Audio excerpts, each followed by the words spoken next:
Hello and welcome to the Continuing Education series presented by the American Council on Exercise. My name is Jackie Crockford. I will be your host for today's live class, Working with Cancer Patients. Today we are joined by the expert in cancer and exercise training, Andrea Leonard. Hi. Hi, Jackie. Thank you for being here today. Thank you for having me. So Andrea is joining us from Portland, correct? Yeah. So she flew all the way here to San Diego to speak with us today and present to our pros who are watching about cancer and exercise, working with clients who have cancer. So Andrea, you are a 33-year cancer survivor yourself, ma'am. And you are also the founder of the Cancer Exercise Training Institute. Correct. So tell us a little bit about why you wanted to bring cancer and exercise into the fitness industry. Well, in a nutshell, I think it was 1995, my mom was diagnosed for the second time with breast cancer. And as a new personal trainer, she asked me if I would help her recover. And there was no information available back then. So I spent 3 years working with the chief of breast surgery at Georgetown, GW, and Johns Hopkins to put together the first book, Essential Exercises for Breast Cancer Survivors. And then realized there was a much greater need for more types of cancer and that I could only help so many people. Right. So by creating this course and educating people all over the world, there would be that many more cancer patients that would benefit from that. Great. So we actually now at ACE have a partnership with the Cancer Exercise Training Institute, and we are currently offering a cancer exercise specialist course, which we'll be talking about towards the end of today's presentation. And today's topic, this next hour, is just a snippet. Yes, right? definitely just a snippet. Just a very short bit of that information that is provided in the Cancer Exercise Training Specialist courseware that's now offered by ACE and the Cancer Exercise Training Institute. So thank you so much for being here. My pleasure. Just a little bit of information for those of you that are joining us. Thank you for taking the time. You're watching live via YouTube. So if you would like to ask any questions for Andrea today during the presentation, feel free to use the chat bar. It's on the right-hand side of your viewer, and you can type any questions there. We will be monitoring those throughout the presentation, and then if we don't quite get to all of your questions, we will be having Andrea join us on our ACE Facebook chat as well later today and then over the next couple of days, so we can continue the conversation about cancer and exercise. So Andrea, I'm going to turn it over to you. right. Let's get started. All right, thanks, Jackie.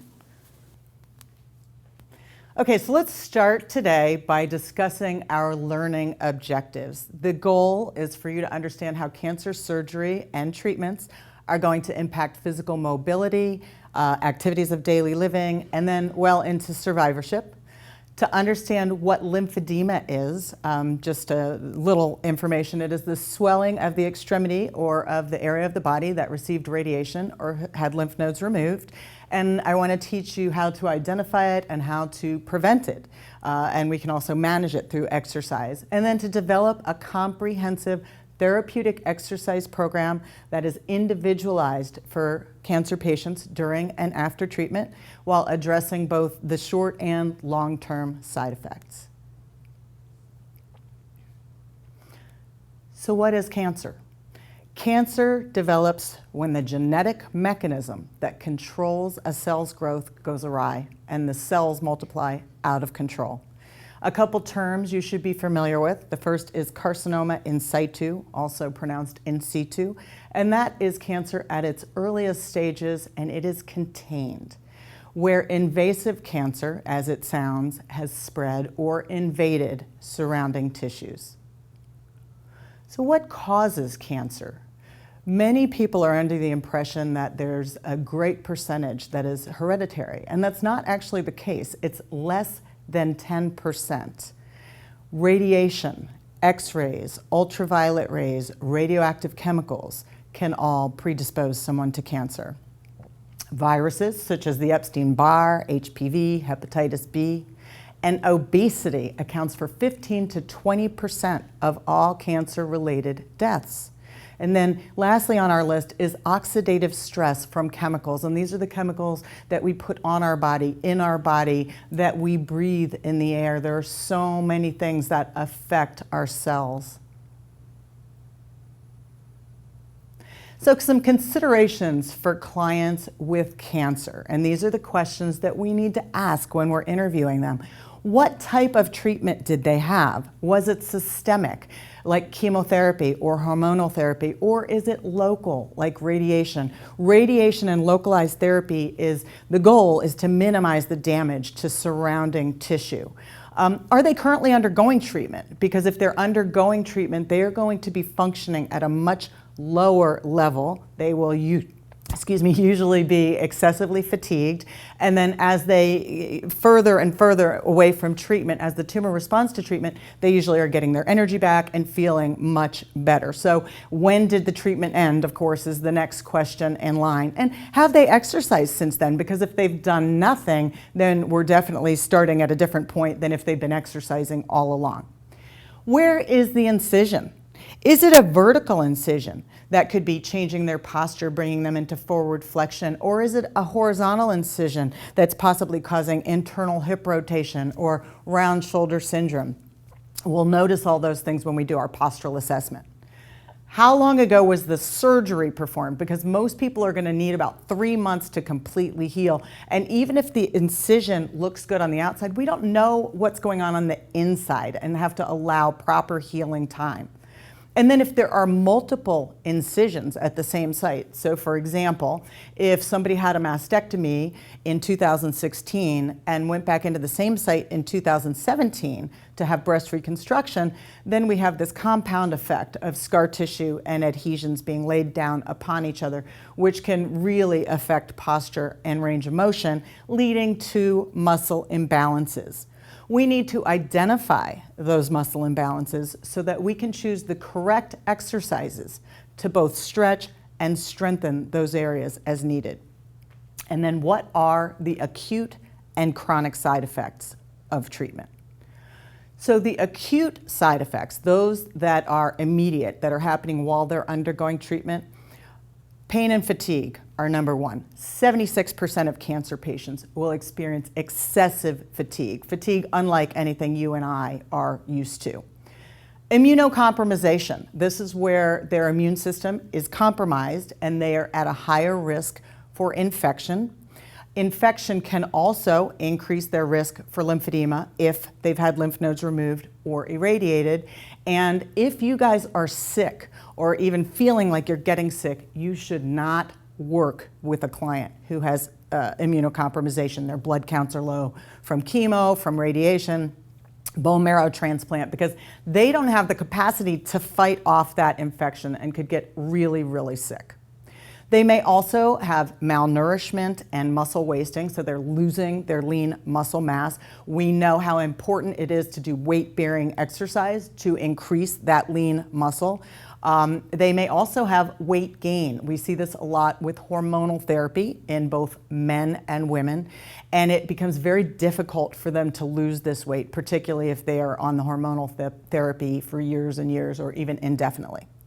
And then we're going to be able to identify muscle imbalances and range of motion limitations and determine what exercises to do correctively. They may have burns from radiation or any other treatments. If the burn turns into a blister, that blister opens up. It's the perfect medium for bacteria and infection. That infection could increase their risk for lymphedema, as I mentioned, if they've had lymph nodes removed or irradiated. And lastly on our list is peripheral neuropathy. And that is the burning, tingling, numbness. It can be very painful in either the hands or the feet. If they have it in their hands, you're going to want to make sure that they are not doing exercises that require fine motor skills. And even holding dumbbells or bands could be dangerous because they either drop the weight on their feet or let the band go and it snaps on them or somebody else. So you may use manual resistance or machines that are safer. And if the peripheral neuropathy is in their feet, you want to avoid high impact activities. And while balance and coordination are essential as part of your exercise program, make sure that they are not in a dangerous position where they could fall off of a balance disc or a BOSU balance trainer because they don't have the sensation in their feet. As far as chronic side effects go, we're looking at long term. So these may not manifest immediately. The long-term side effects of chemotherapy, so any of your clients who've undergone chemotherapy are going to be at a risk for osteoporosis, diabetes, and damage to the heart and lungs. We know that exercise can help prevent, or at the very least manage, all of these. So for osteoporosis, they must do weight-bearing exercise. For diabetes and damage to the heart and lungs, cardiovascular is going to be critical to both strengthen the heart and lungs and maintain a good body composition. Lymphedema can benefit from exercise. It will help promote lymph drainage. Dumping syndrome is a side effect of bariatric surgery, and this can be for weight loss or, in this case, of course, for cancer. There is early dumping syndrome and late dumping syndrome. Early takes place several minutes after eating, and the side effects could be dizziness, nausea, balance and coordination issues, increased heart rate, palpitations. But the bottom line is just plan your exercise accordingly. So if they have early dumping syndrome, schedule it several hours after they eat. And if they have late dumping syndrome, they don't want to eat right before exercise, if they have late dumping syndrome, they don't want to exercise several hours later. As far as cancer pain, we definitely don't want to do anything that is going to exacerbate their pain. So this is not a time where you're going to push the clients. You want to encourage them.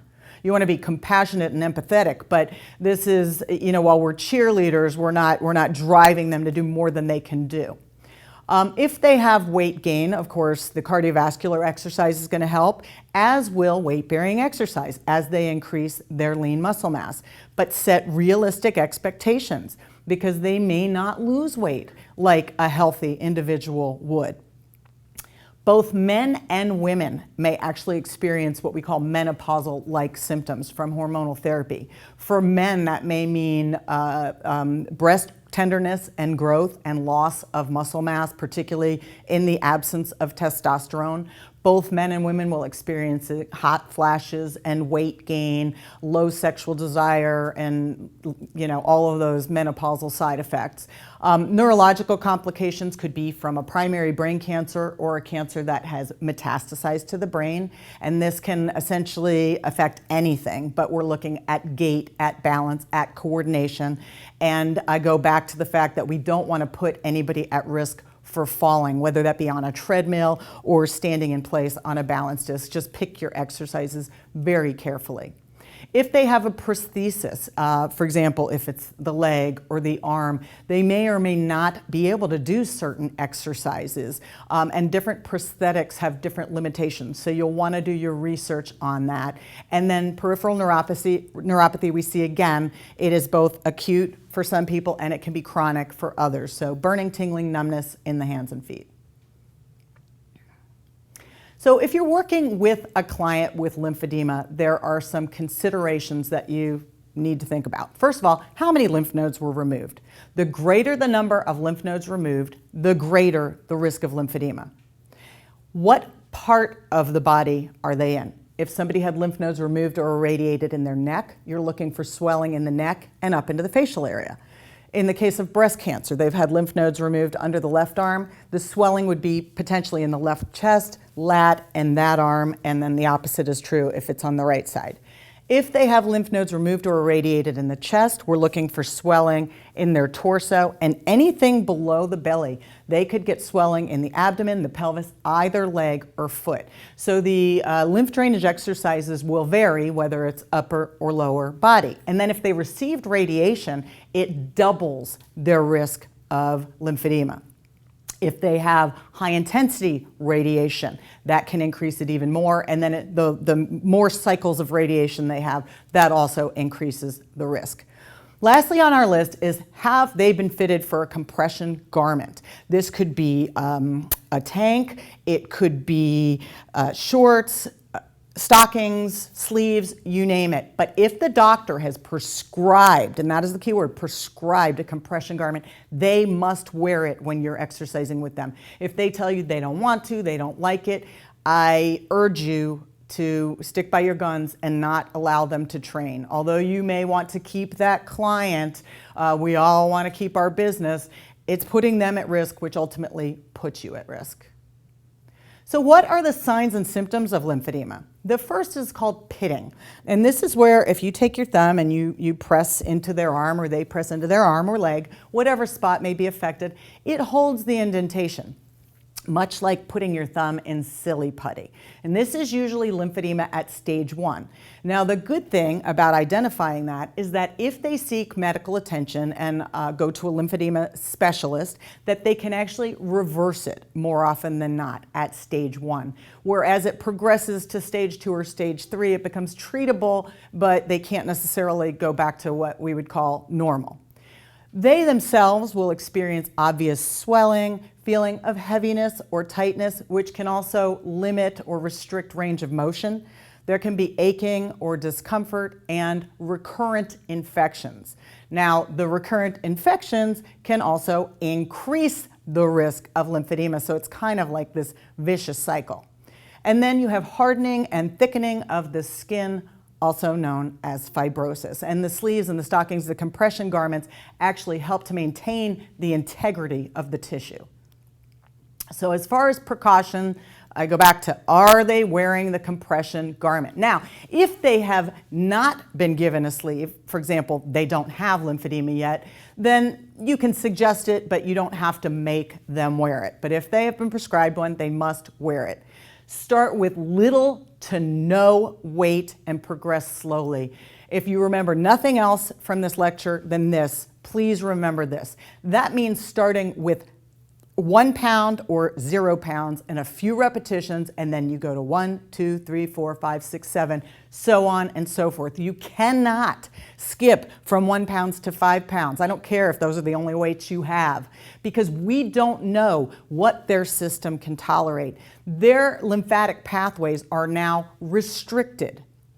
And then there can be this backup of fluid. And there's this fine line between what is good and beneficial and what is too much. So if they are at risk for upper extremity lymphedema, they can raise their arm and do sort of a pumping action between exercises. And if it's lower extremity, they'll actually have to get on the floor and elevate their legs. So that may not be as easy to do between exercises, but you can certainly do the lymphatic drainage exercises I'm going to show you both before and after.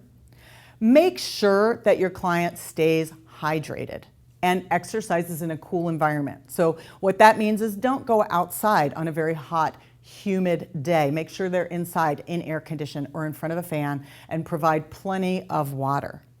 And if there are specific modifications, whether it be range of motion or the fact that they're in pain with pressure applied to that specific part of the body, make sure you listen to what they're telling you and don't push them to the point of pain.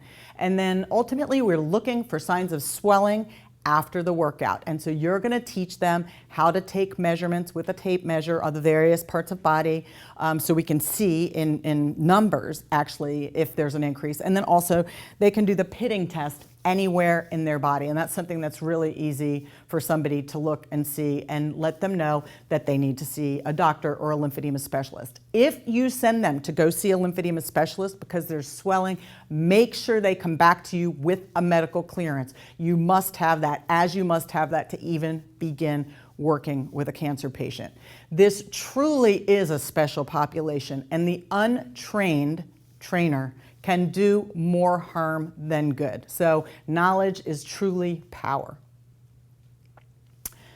Exercise programming for clients with lymphedema. We are very fortunate to have Michelle here today. Hi, Michelle. Hello. Thanks for coming. Thanks for having me.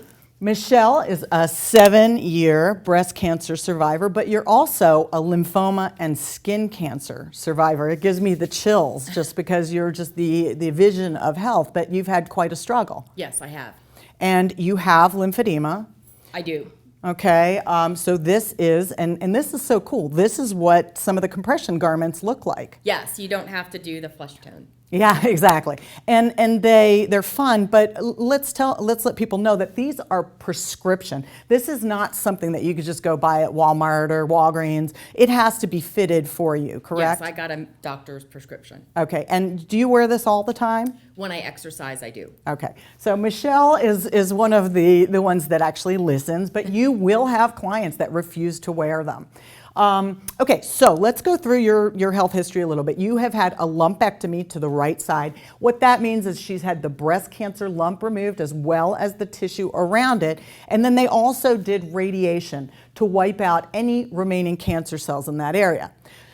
You had a sentinel node biopsy under the right armpit, and the sentinel node biopsy, they remove one node, and it's supposed to reduce the risk of lymphedema, but we don't know what caused your lymphedema. But the sentinel node and the radiation are going to double that risk of lymphedema. But fortunately, you didn't have a ton of lymph nodes removed. However, she did have a lymph node removed also in the chest area for the lymphoma. So maybe that played into a little bit, okay? Lastly, you finished radiation in 2011, so you don't have fatigue or anything anymore, do you? No. So all of those, what we call acute side effects, should be long gone. But you recently finished tamoxifen, and that was the hormonal therapy. Now, you told me you had gained weight from the tamoxifen, correct? Yes, I did. And that's been quite a struggle to manage the weight? Absolutely. And I'm sure that that's really frustrating because you're doing everything right and yet you feel like it's not making any difference. But did you have to kind of set some new realistic goals post-cancer? It's called finding your new normal. Yeah, and I think that's so true. And my new normal has taken me about 50 years, maybe not 50 because I was 18 when I had cancer, but it really does create a new definition of yourself. And as a cancer survivor, many people will take control of their life like they never did before, make better decisions about exercise and diet, and can really be stronger than ever. Mm-hmm. We know you have lymphedema, so we are going to show you some exercises now that will hopefully help you in your own programming. I know that you've backed off of weight training because you did not have much success with that, correct? Yeah, it was causing me issues. Okay, issues, more swelling? Yeah. Okay, so this is what happens, perhaps, if someone progresses too fast. Now, I don't know that for a fact, but this is why I want you guys to take such care in your progressions and adding things little by little and focusing on the areas of need. So I have chosen exercises for Michelle that are specific to her physical needs. Now, we're going to begin with a warm-up, and this applies to everybody. Michelle's a little more advanced in this level because she's been competitively riding bikes, but we're going to begin with a 5 to 10 minute cardiovascular warm-up at a low intensity for your new clients. So that might mean walking on a treadmill with 0 incline at 2 miles an hour, obviously depending on the age and fitness level of the person. Then we're going to begin with lymph drainage exercises, which I'm going to share with you in a minute. And although I say 10 reps each, we're only going to do about 3 for time constraints. Then we focus on range of motion because, Michelle, with certain areas of your body, we've identified flexion, extension, and external rotation. Until we improve your range of motion, the last thing I want to do is add a load or add weight, as that will potentially just strengthen you in this limited plane of motion. So number 1 is to work on range of motion, then add weights. So then we move on to the strength training. We start with little to no, little meaning 1 pound. I don't care, how strong this person is, was, whatever. Start and progress slowly with like 6 to 8 reps. Then the next time, in the absence of swelling, maybe we go to 10 reps, 12 reps. Then we go up a pound, and so on and so forth. And then we finish with stretching, and we'll go over active isolated stretches. I'm going to show people how to do that, but I am going to emphasize to you guys, if you have not done any type of assisted stretching with your clients, please don't practice on any special population, but particularly with cancer patients. Get some training on it first, and the best and the safest form of stretching is going to be passive stretching that you can do to yourself, and you can do it anywhere, which is fantastic. So upper extremity lymph drainage, we'll just face each other and mirror one another. We're going to start with shoulder shrugs. Now I want you to elevate as high as you can and then depress. Reach those fingers all the way down. Of course, nice deep breathing while you're doing this. Now do a couple more, and I want to tell you, prior to even doing this, I would have had her do some pelvic tilts and modified crunches, not full sit-ups, so that basically empties out the lymphatic fluid that may be pooling in the torso. So now as we work the upper extremities, it has some place to go. And the pelvic tilts and crunches will apply for lower extremity lymphedema as well. Now we're going to move on to shoulder circles, and I'm going to have you we'll just do 3 backward and 3 forward, making sure to keep the head stacked over the shoulders, belly button drawn in. And then we're going to go to 2 isometric exercises. Now I'm going to reconfigure you in a second. But remember, if you're working with clients who have high blood pressure, that isometrics are technically contraindicated. And that is because people tend to hold their breath, causing the Valsalva maneuver and increasing high blood pressure. So if you can ensure that they are breathing, then you can go ahead with these isometrics. Alternatively, just have them hold it for about a second. So let's have you kind of face this corner here, and I'm going to have you bring your elbows up just below shoulder height. Keep your head stacked, belly button brought in, and think about squeezing your shoulder blades together for 3, 2, 1, and then relax. Now, some people may need to relax their arms completely in between, but we're going to do 3 repetitions.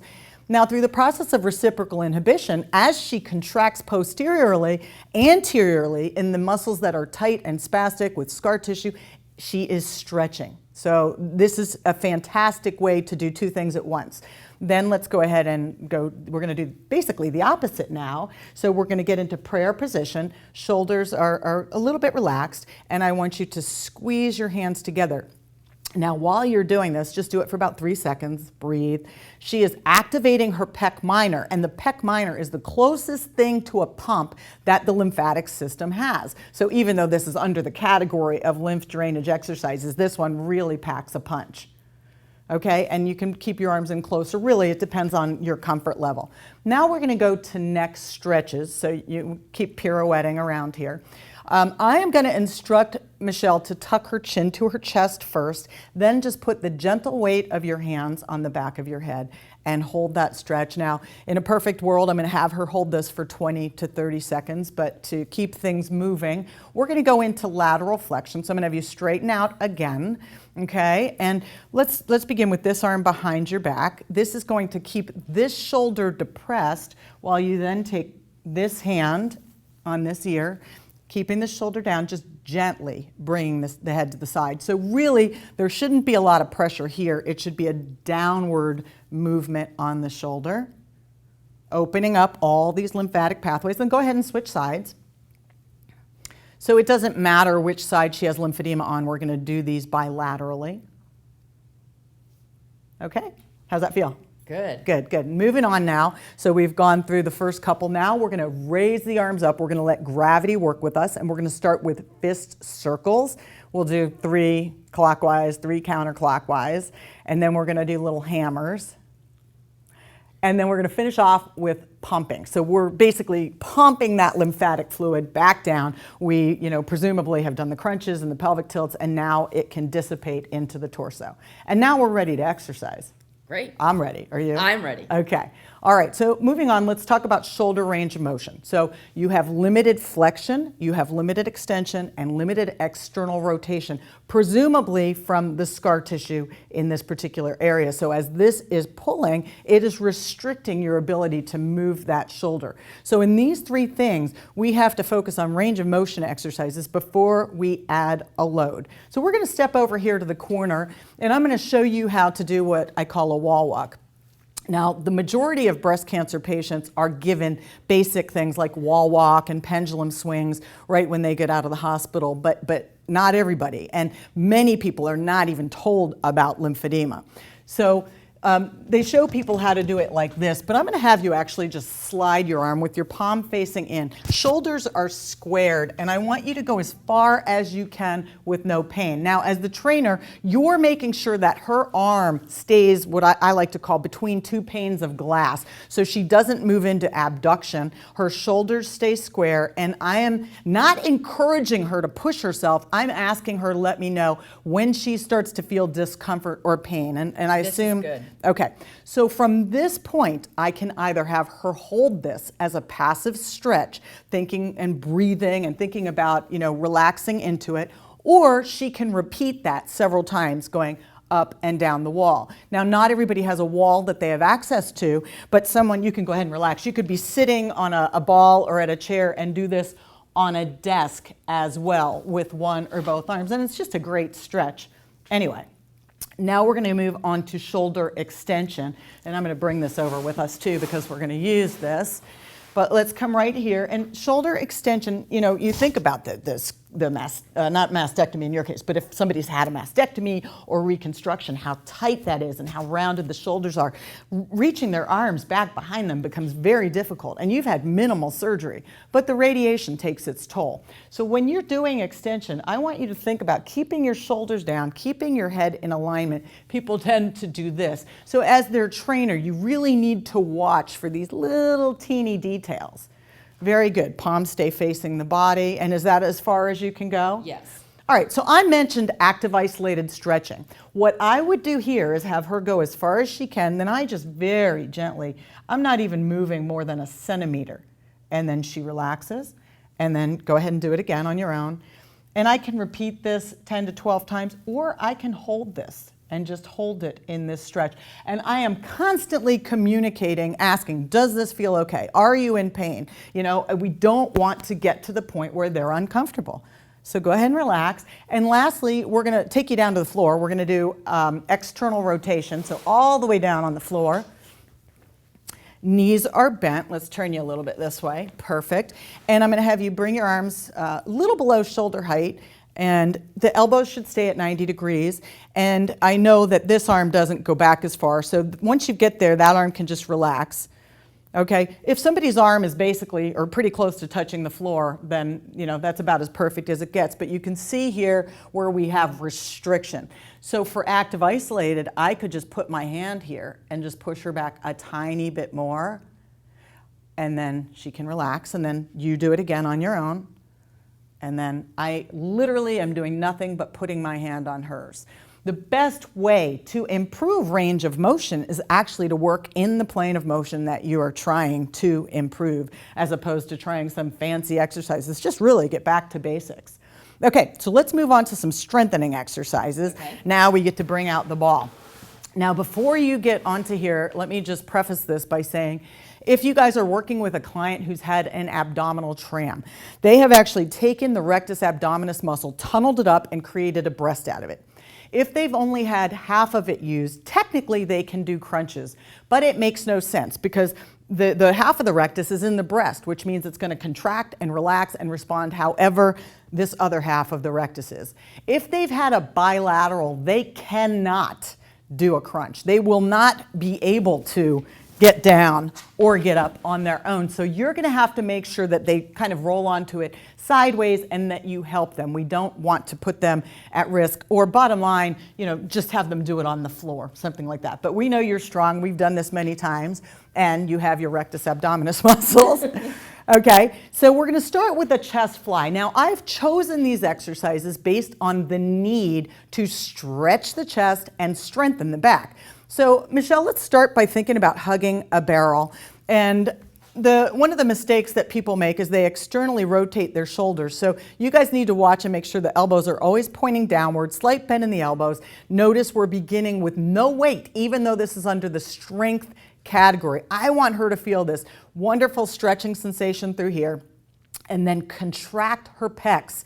This is acting as that pump also. So we're strengthening, but we're also opening up the chest. The last thing I want somebody to do, particularly if they have round shoulder syndrome, is a pressing, like a chest press. That is the worst exercise you can have them do. If you'll notice, most of our exercises are going to focus on opposing motions and back exercises.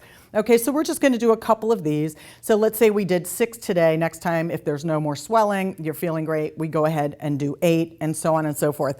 And now you're going to use those strong abs to roll yourself up, and we're going to go to a reverse fly. So with this, you stretched your chest and strengthened your back. Now, technically, you're going to strengthen your back, stretch your chest. You know, it goes backwards and forwards with reciprocal inhibition. This particular band, I'm going to set this down for a second. Make sure that if your clients have upper extremity lymphedema or are at risk, that they do not do this with the band. Never wrap this around your hands, as it can actually restrict the flow of lymph even more. So we'll find a place where you have just enough resistance, but not too much. Hold it between your thumb and forefinger. Your wrists are stiff as a board. Your shoulders are just below shoulder height. Slight bend in your elbows, belly button drawn in. And I want you to retract your shoulder blades. Exhale, squeeze back here. So bring those arms out. If you're having a difficult time opening up your arms, then spread your hands out a little further on the band. We don't want this to be a tremendous amount of resistance. So we're starting our clients with the lightest band possible. Each time they're retracting their shoulder blades. She's got that big stretch in her chest and contracting her back, strengthening her back. Then we're going to go to both a low and a high row. And hold these guys. We agree that neither one of us will let go without warning the other one. Okay, when you're doing this, make sure your clients retract their shoulder blades first, draw their belly button in, keep their head stacked, and their arms should be parallel to the floor. So you're bringing them in right about by your hip bones. Keep that right shoulder down. She tends to elevate her right shoulder, and you need to watch this with your clients as well. Exhale as you pull in. Make sure their wrists are straight and that they're not pushing down. We're not doing extension. Good. Now let's just go ahead and move to the high row because we have limited time. So elbows are up, but not too high. Drop that shoulder. There you go. Squeeze your shoulder blades together. She looks great. Her wrists are nice and stiff. Her posture's fantastic. Squeeze those shoulder blades. Let's do one more. Blow it out. Awesome. Then we're letting go? Yes. Awesome. Okay, you're in the perfect position for this next exercise. Diagonal straight arm raise, or a lot of people refer to it as shoulder scaption. This is fantastic for shoulder stabilization. A great posture exercise. So you're going to maintain this stacked posture. Your arms are going to be like this. They're kind of going to come up in between what we call a straight arm raise or a forward frontal raise and a lateral raise. We're going to be right in the middle. And I want you to turn your palms up just slightly. Okay, belly button drawn in. Now squeeze and just bring it up just about shoulder height and go ahead and slowly lower. Now you'd be surprised how difficult this exercise is even without weights.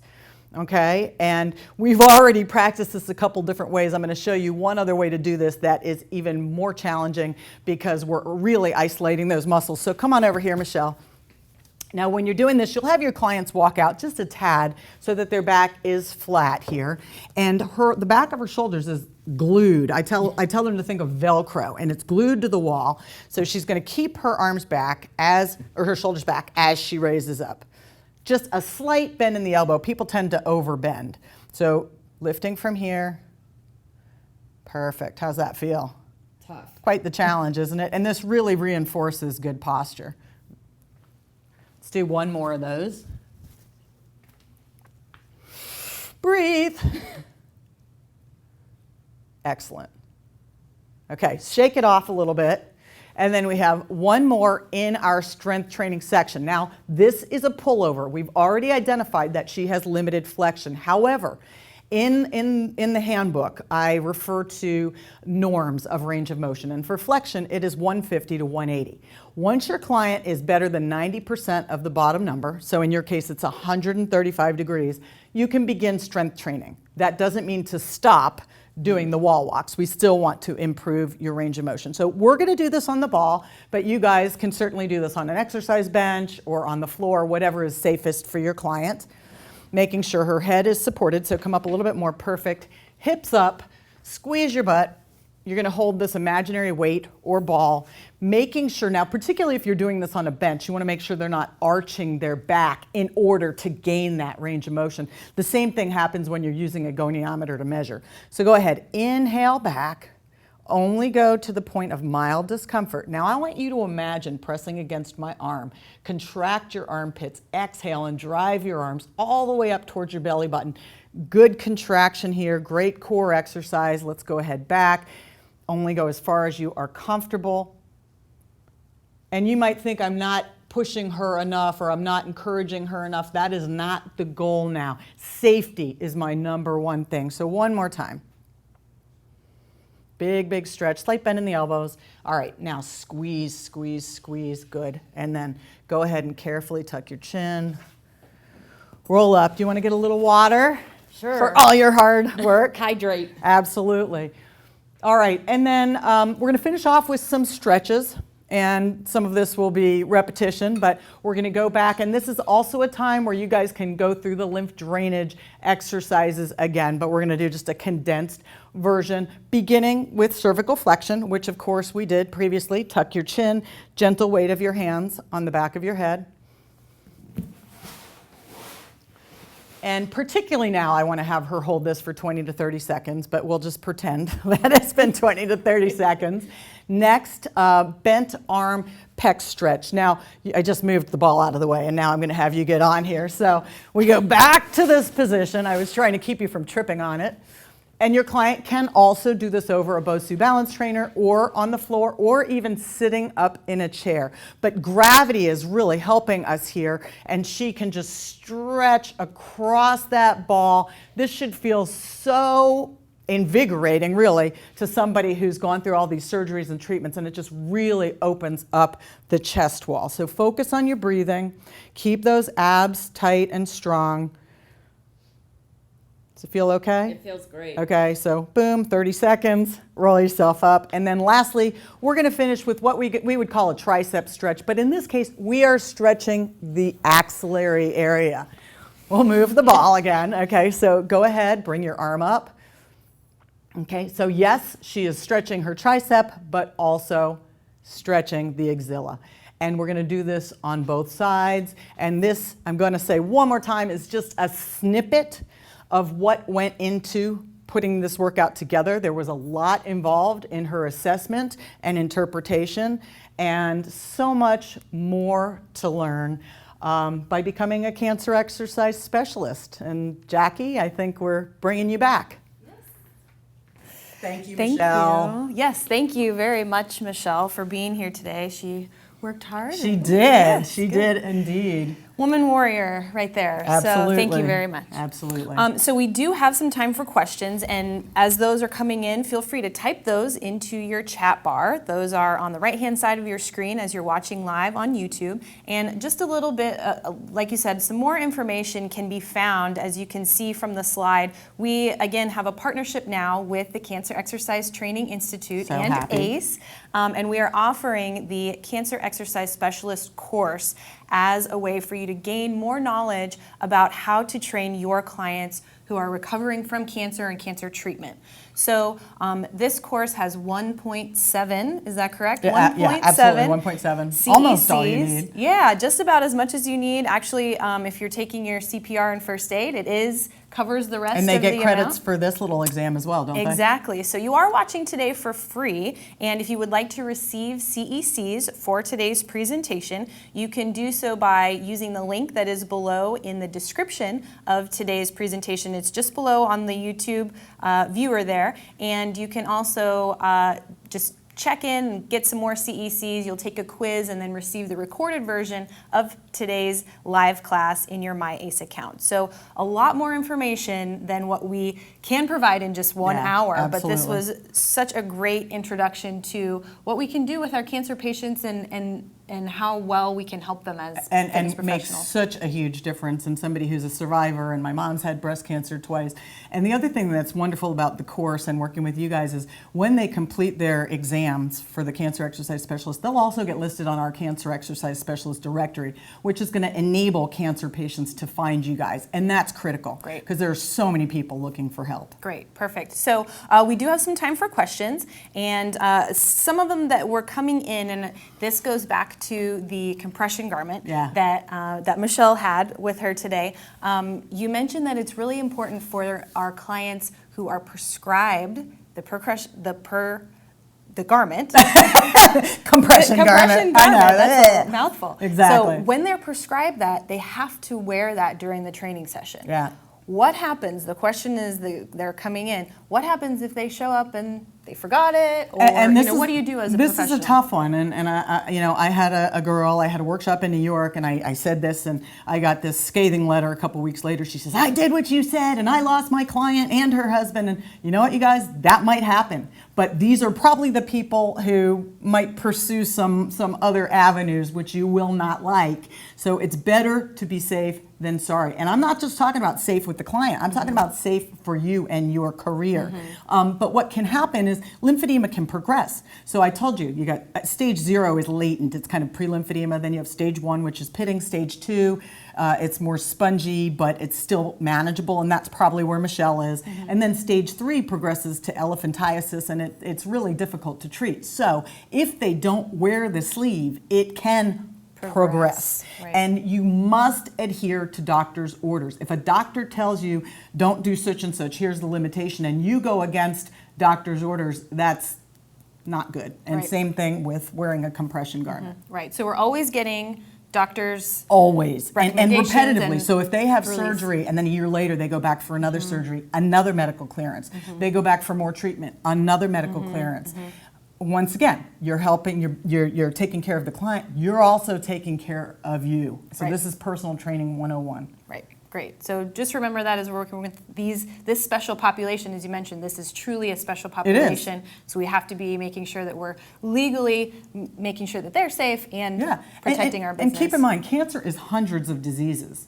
You know, you got type 1 diabetes and type 2 diabetes. You've got adult on, whatever. Very, very narrow. But cancer, you've got all kinds of cancers. And so it's very difficult to put it in one category. Right. But we're doing it. Right. Right. So more in the cancer exercise specialist absolutely. training program or Absolutely. course. So a couple other questions that were coming in, and thank you guys for typing these in.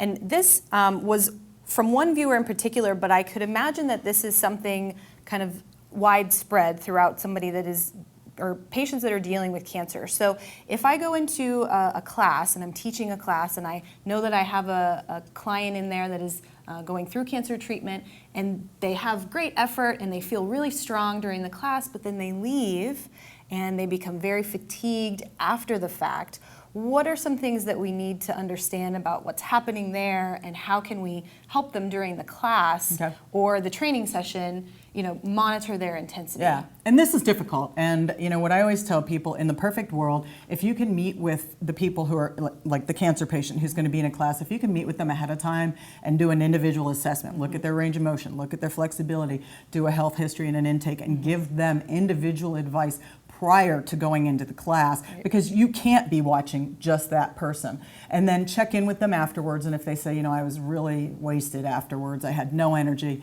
then suggest that they work out at a much lower level. A class it's challenging because you have healthy people, but then you also may have cancer patients, even in an all cancer class, that are operating at very different levels. So doing an individual assessment first is really, really beneficial.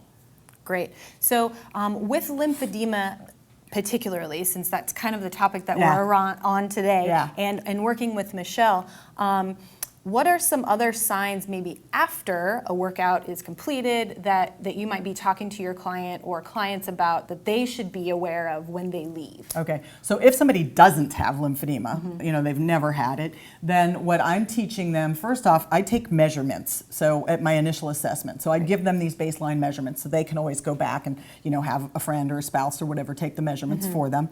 And then secondly, I teach them to do the pitting test. So they will be aware of the heavy feeling. Sometimes it can be burning and tingling, and they should be educated that this could be the indication that it's the beginning of lymphedema, and that they should not ignore it. Sometimes people will go to their doctor and the doctor will be like, it's nothing, don't worry about it. I recommend that the patient/client kind of push a little harder and try and get in to see a lymphedema specialist, because we want to nip it in the bud. Great. Yep. And that's kind of part of understanding your role and your role as you guys are watching, learning about working with cancer patients, is that you are the exercise part of the equation, and Right. that we need to make sure and again protect ourselves, and referring out whenever we have situations like that, referring out to a lymphedema specialist or their other medical providers to make sure that we're staying within know our scope. Yes, Right. and I had somebody email me from a previous class just yesterday, and they said, I have an elderly client, she's in a home, and she wants me to bandage her. That's another thing they can do, is bandage for lymphedema, and I said, absolutely not, you know, totally out of scope. Yep. I mean, no matter how helpful you want to be, or the person doesn't have money or whatever, there are other means. They have grants and scholarships and whatever that can help your client, the cancer patient, but don't go out of your scope. Right, great. So just an important reminder to stay within our scope of practice and get the training that is for cancer and exercise. Yeah. So we do have just a little bit of time left here, and I wanted to address one of the questions that came in from Carolyn. Carolyn, thank you for your question. And regarding the cancer exercise training course that we have with Andrea and with ACE now, that is available for personal trainers as well as group fitness instructors. Yeah, absolutely. So the course is taught to all health and fitness professionals, and it's basically broken down into identifying range of motion limitations, identifying postural deviations, going through the surgeries, treatments, whatever. And then I teach you through the material how to adapt it to yoga, to Pilates, to aquatics. And there are supplemental Pilates and yoga books that are available on the Cancer Specialist website, but they're not certifications or advanced qualifications or certificates. They are simply handbooks. Yes. Okay, perfect. All right, Martha is coming in with another question, and we'll take this one. It'll be the last one before we wrap up for today. Martha is wondering if she has a client that can sit and lie comfortably. Talk to us a little bit about the benefits of imagining the movements, or is there a benefit to like a visualization of the movements? Absolutely. But what I'm not understanding is, Martha, are they able to actually move, or are they incapacitated in some way? Can they not actually move? Are you talking about just neurological connection? This might be something that we can actually continue on our Facebook chat. Yeah, because that's going to involve a little bit more in-depth. little more information. Great. You know, are we dealing with a brain issue, a neuro issue? So if you can get more information from Martha, I'm happy to address it for everybody. Yes, so we will continue the conversation. Thank you everyone for typing in your questions. Andrea is going to be answering any continued questions that you might have on our ACE Facebook page. So it's ACE Fitness on Facebook, and we have a link that is already up and live right now. So if you could go to our ACE Facebook page, you can type in the questions that you have for Andrea there. And if you have any need to contact her further, we have our contact information for Andrea and the Cancer Exercise Training Institute on your screen. So there's a lot of other ways to connect with you, and love to keep the conversation going. We have a few different ways that you can receive a little bit more information from ACE around lymphedema and cancer and exercise. And in our latest edition of our Certified, which is our periodical produced monthly by ACE, there is an article on lymphedema in which, Andrea, you are one of the featured speakers in that article. So a lot of great information there about treating or helping clients who are dealing with lymphedema as well. So again, you are watching today for free via YouTube, and if you would like to receive CECs for today's presentation, you will need to purchase via the link that is in the description box below your YouTube viewer. You can also do that by going to acefitness/past webinars, and you will purchase today's course. It'll be a recorded version that will end up in your My ACE account, and then you will take a quiz, and after you complete that quiz, you will receive your 0.1 CECs into your My ACE account.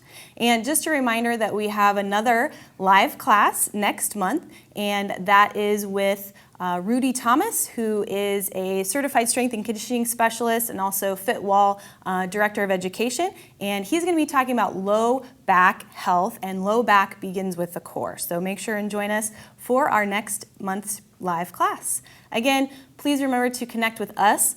A variety of different ways that you can connect with ACE, and again, make sure to connect with Andrea on our Facebook chat, and we'll make sure to continue the conversation with you. Thank you so much for being here today. Thanks for having me. And for more health and fitness information, visit us at acefitness.org.